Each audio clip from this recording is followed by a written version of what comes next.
கணக்கன்பட்டி மூட்டை சுவாமிகளிடம் ஆரம்ப காலம் முதல் இருந்து பழகியவர் திரு ராதாகிருஷ்ணன்.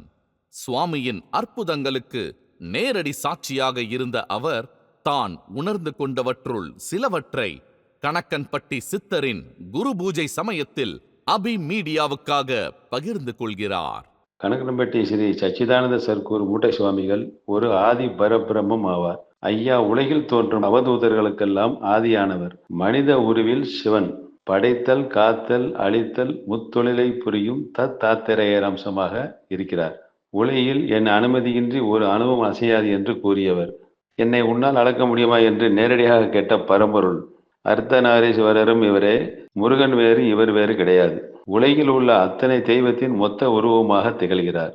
சில பக்தர்களுக்கு முருகனாகவும் திருப்பதி ஆண்டவராகவும் மகாவிஷ்ணுவாகவும் நேரடியாக காட்சி கொடுத்தவர். பஞ்சபூதங்களையும் நவக்கிரகங்களையும் இயக்குபவர் இவரே. அனைத்து நோய்களையும் இவரிடம் தீரும். உலகில் எந்த ஆலயங்களுக்கு சென்றாலும் இவரை நினைத்து வழிபடலாம். மற்ற ஆலயங்களுக்கு நேரம், திதி, நாள், நட்சத்திரம், சாஸ்திரங்கள், சம்பிரதாயங்கள் எல்லாம் உண்டு. ஆனால் ஐயாவை பொறுத்தவரை எந்த கட்டுப்பாடும் கிடையாது, எந்த சாஸ்திரமும் கிடையாது, சம்பிரதாயமும் கிடையாது. இவரே சூரிய பகவான். 24 மணி நேரமும் இவரை பொறுத்தவரை நல்ல நேரம்தான். நமக்கு ஆபத்து ஏற்படும் போது எந்த நேரமும் இவரை தரிசித்தால் ஆபத் சகாயேஸ்வராக இருந்து அருள்பாலிக்கிறார். அவரவர் குலதெய்வத்தை வணங்கிவிட்டு வா என்று கூறுவார். குலதெய்வம் இல்லாதவர்களுக்கு இவரே குலதெய்வமாக இருந்து அருள்பாலிக்கிறார். கும்பகோணம் ஆசிவக தமிழ் சித்தர் கண்ணனடிகளால் அவர்களுக்கு இடுமன்மலையில் 18 சித்தர்களை நேரடியாக வரவைத்து தரிசனம் செய்து வைத்தவர். இவரது அற்புதங்களையும் அதிசயங்களையும் சொல்லிக் கொண்டே போகலாம். இறந்த ஒருவரை உயிர்ப்பிக்க செய்தவர். ஜீவசமாதியான பின்பு பல பக்தர்களுக்கு நேரடியாகவும் கனவின் மூலமாகவும் காட்சி கொடுத்து அருள்பாலித்து அதிசயம் நிகழ்த்தி கொண்டிருக்கிறார்.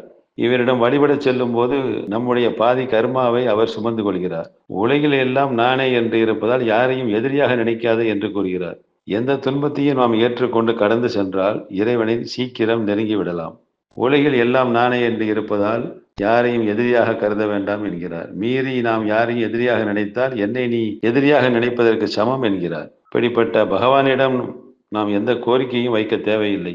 அவர் விருப்பமான நேர்மை, பொறுமை, யாரையும் எதிரியாக பார்க்காத மனநிலை, இவை அனைத்தும் நாம் பின்பற்றி நம் மனசாட்சிப்படி நடந்து அவரிடம் நிரூபித்தால் அவர் நம்மை தேடி வந்து விடுவார். நம்மை ஆட்கொண்டு நம்மை வழி நடத்துவார். அதனால் இவரிடம் எந்த கோரிக்கையும் வைக்க தேவையில்லை.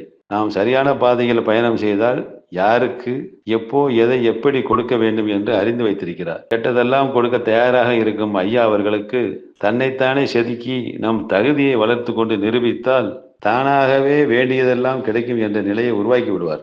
அவரவர் ஆள் மனதில் என்ன மன ஓட்டங்கள் இருக்கிறதோ அதற்கு பலன் கொடுப்பார். நமது கர்மவினை குறைவதற்கு, கடவுளை நெருங்குவதற்கும் அடிக்கடி இறைவனின் நாமாவை கூற வேண்டும் என்று கூறுவார்கள். ஐயா அவர்கள் எனக்கு கூறிய மகாமந்திரம் சச்சிதானந்த சர்க்குரு.